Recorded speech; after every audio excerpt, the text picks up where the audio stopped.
Phogat classes के YouTube channel पे मैं आप सभी का स्वागत करता हूं। प्यारे विद्यार्थियों, कक्षा 8 के अपने जितने भी चैप्टर थे वो कंप्लीट हो चुके हैं। अब अपन बात करने वाले हैं राजस्थान अध्ययन कक्षा 9 की, जिसमें फर्स्ट चैप्टर है राजस्थान की ऐतिहासिक पृष्ठभूमि। तो इससे संबंधित अपन कुछ इंपॉर्टेंट क्वेश्चंस को यहाँ पे देखने वाले हैं। सबसे पहला प्रश्न है यहाँ पे स्क्रीन पे, मत्स्य जनपद में कौन से आधुनिक जिले शामिल हैं? मत्स्य जनपद की बात कर रहा है। मत्स्य जनपद में कौन से आधुनिक जिले शामिल हैं?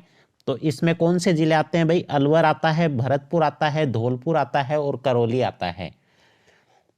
बात करें अपन मत्स्य जनपद की, तो मत्स्य का अर्थ क्या होता है भाई? मत्स्य का अर्थ किससे होता है? मछली से। ठीक है, मछली से इसका अर्थ है। मत्स्य जनपद की जो राजधानी थी वो राजधानी क्या थी? विराटनगर। इसकी राजधानी क्या थी? विराटनगर। और विराटनगर को ही वर्तमान में किस नाम से जाना जाता है? बैराट के नाम से जाना जाता है। आगे अपन बात करें सेकंड प्रश्न की। मेवाड़ के राजा भीम सिंह की पुत्री थी। मेवाड़ के राजा भीम सिंह की पुत्री का क्या नाम था भाई? उसका नाम था राजकुमारी कृष्णा कुमारी। मेवाड़ के महाराणा भीम सिंह की पुत्री का क्या नाम था? राजकुमारी कृष्णा कुमारी। प्रश्न संख्या 3 की बात करें, मेवाड़ पर जिस वंश का सर्वाधिक काल तक शासन रहा था वो वंश कौन सा था? तो मेवाड़ पर सर्वाधिक शासन कौन से वंश ने किया था भाई? गुहिल वंश ने। आगे बात करें प्रश्न संख्या 4 की। जालंधर का बादशाह है, जागलंधर का बादशाह है, किसे कहा जाता है? ये बोला जाता है भाई करण सिंह को। प्रश्न संख्या 5 है, जुते हुए खेत के प्राचीनतम साक्ष्य राजस्थान में कहां से मिले हैं? जितनी भी सभ्यता हैं, कौन सी सभ्यता कौन सी नदी के किनारे थी, कौन सी सभ्यता में कौन से अवशेष मिले और खोज किसने की, ये सारे के सारे क्वेश्चन आपको चार्ट से याद करने हैं। तो यहाँ पे पूछा है कि जुते हुए खेत के साक्ष्य कौन सी सभ्यता से मिले हैं? तो वो कौन से मिले हैं भाई? कालीबंगा सभ्यता से। कालीबंगा सभ्यता कहाँ की है? ये सभ्यता है हनुमानगढ़ की। कालीबंगा नाम क्यों मिला? बंगा का अर्थ होता है चूड़ियां, तो खुदाई में काली चूड़ियां मिलने के कारण इसका नाम क्या पड़ा था? कालीबंगा पड़ा था। प्रश्न संख्या 6 की बात करें, जुलाई 1734 ईस्वी को हुरडा में सम्मेलन आयोजित हुआ। ठीक है, हुरडा सम्मेलन की अध्यक्षता मेवाड़ के किस शासक ने की थी? तो ये की थी महाराणा जगत सिंह ने। आगे बात करें प्रश्न संख्या 7 की। तराइन के प्रथम युद्ध का परिणाम रहा। तराइन के प्रथम युद्ध में क्या हुआ था भाई? पृथ्वीराज चौहान की क्या हुई थी? विजय हुई थी। प्रश्न संख्या 8 की बात करें, डीग में जल महल का निर्माण किस शासक ने करवाया था? डीग में जल महल का निर्माण किस शासक ने करवाया था? तो वहां के शासक बदन सिंह ने। प्रश्न संख्या 9 की बात करें, कीर्ति स्तंभ विजय स्तंभ के निर्माता कौन हैं? कीर्ति स्तंभ विजय स्तंभ के निर्माता हैं राणा कुंभा। राणा कुंभा के काल में ही क्या हुआ था? सर्वाधिक निर्माण कार्य हुए थे। राणा कुंभा के काल में सर्वाधिक निर्माण कार्य हुए थे।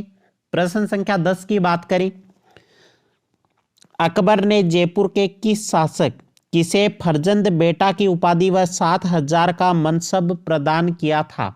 7,000 का मंच प्रदान किया था। तो यहां पे सही उत्तर क्या होगा भाई? यहां पे होगा मान सिंह। मान सिंह को किसकी उपाधि दी थी अकबर ने?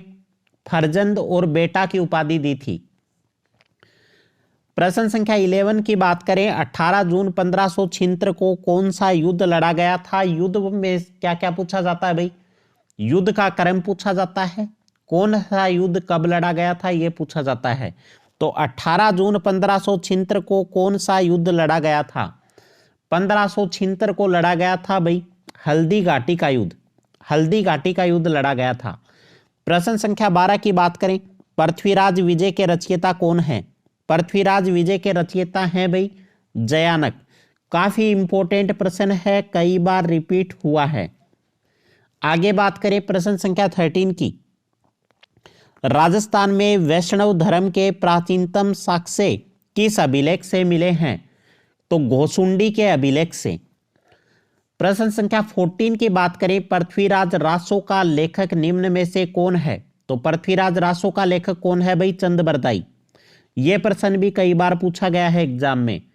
प्रश्न संख्या 15 की बात करें, नागौर का संबंध मध्यकाल में किस प्रसिद्ध सूफी संत से रहा है? नागौर का संबंध तो हमीदुद्दीन नागौरी। नेक्स्ट प्रश्न की बात करें, प्रश्न संख्या 16 है, जालोर के चौहान वंश का संस्थापक, जालोर के चौहान वंश का संस्थापक कौन था? कीर्तिपाल। प्रश्न संख्या 17 की बात करें, यहां पे जेम्स टोड ने किसको राठौड़ों का यूनिसेस कहा? दुर्गादास को। प्रश्न संख्या 18 की बात करने वाले हैं अपन, राजस्थान के क्षेत्रों के प्राचीनतम नामों का उल्लेख किस वेद में मिलता है? तो कौन से वेद में मिलता है भाई? ऋग्वेद में। आगे बात करें अपन प्रश्न संख्या 19 की, रणकपुर के जैन मंदिर का शिल्पी कौन था? रणकपुर के जैन मंदिर का शिल्पी कौन था भाई? देपाक। नेक्स्ट प्रश्न की बात करें, प्रश्न संख्या 20 की, कर्नल जेम्स टोड द्वारा रचित annuls and antiquities of Rajasthan का प्रकाशन हुआ। काफी इंपॉर्टेंट प्रश्न है भाई, आरपीएससी द्वारा इस प्रश्न को बहुत बार पूछा गया है। कर्नल जेम्स टोड द्वारा रचित annuls and antiquities of Rajasthan का प्रकाशन हुआ था। इसका प्रकाशन कब हुआ था भाई? 1829 ईस्वी में। ऑप्शन ए करेक्ट है। प्रश्न संख्या 21 है, 1800 ईस्वी में सर्वप्रथम राजस्थान के भूभाग के लिए राजपूताना शब्द का प्रयोग किसने किया था? तो जॉर्ज थॉमस ने राजपूताना शब्द का प्रयोग किया था राजस्थान के लिए। आगे बात करें प्रश्न संख्या 22 की, कवि माघ ने अपने ग्रंथ शिशुपाल वध की रचना की थी। तो कहां पे की थी भाई? भीनमाल। नेक्स्ट प्रश्न की बात करें, प्रश्न संख्या 23 है, बांगड़ क्षेत्र में कौन सा क्षेत्र सम्मिलित है? किसकी बात हुई है भाई? बांगड़ क्षेत्र की। तो बांगड़ में कौन से आते हैं भाई? डूंगरपुर और बांसवाड़ा का क्षेत्र। बोली कौन सी बोली जाती है भाई? वांगड़ी बोली बोली जाती है इस क्षेत्र में। एक नाम आता है बांगर। बांगर क्षेत्र किसको बोला जाता है? जो ये अपना शेखावाटी का एरिया है उसको क्या बोला जाता है? बांगर क्षेत्र के नाम से जाना जाता है। प्रश्न संख्या 24 की बात करें, लोहे गलाने की भट्टियां किस सभ्यता स्थल से प्राप्त हुई हैं? तो लोहे गलाने की भट्टियां कहां से प्राप्त हुई हैं? सुनारी सभ्यता है झुंझुनू की। प्रश्न संख्या 25 है, चीनी यात्री ह्वेनसांग ने कहां की यात्रा की थी? तो चीनी यात्री ह्वेनसांग ने भीनमाल की। प्रश्न संख्या 26 है, भारत में ताम्र सभ्यताओं के जननी किस सभ्यता स्थल को माना जाता है? तो गणेश्वर सभ्यता है कहां की? सिक्कर की। उसको क्या माना जाता है? ताम्र सभ्यताओं की जननी। याद कर लो, सुनारी सभ्यता झुंझुनू की है, आहड़ सभ्यता उदयपुर की है और कालीबंगा सभ्यता कहां की है? हनुमानगढ़ की है। आगे अपन बात करने वाले हैं, यहां पे प्रश्न संख्या है 28, दाऊदी बोहरा संप्रदाय का प्रमुख केंद्र कहां पर स्थित है? तो इसका प्रमुख केंद्र है भाई गलियाकोट। और गलियाकोट कहां पे है? डूंगरपुर। गलियाकोट कहां पे है? डूंगरपुर जिले में। प्रश्न संख्या 28 की बात करें, मत्स्य जनपद आर्य जन के रूप में मत्स्य जाति का उल्लेख सर्वप्रथम किस वेद में हुआ, जो कि इसकी प्राचीनता का प्रतीक है? तो प्रश्न संख्या 28 का सही उत्तर होने वाला है यहां पे ऋग्वेद, सेकंड ऑप्शन। नेक्स्ट प्रश्न की बात करें, प्रश्न संख्या 30 है, राजपुताने का कर्ण किसे कहा जाता है? प्रश्न संख्या 29, राजपुताने का कर्ण किसे कहा जाता है? तो राजपुताने का कर्ण किसको कहा जाता है भाई? राय सिंह को।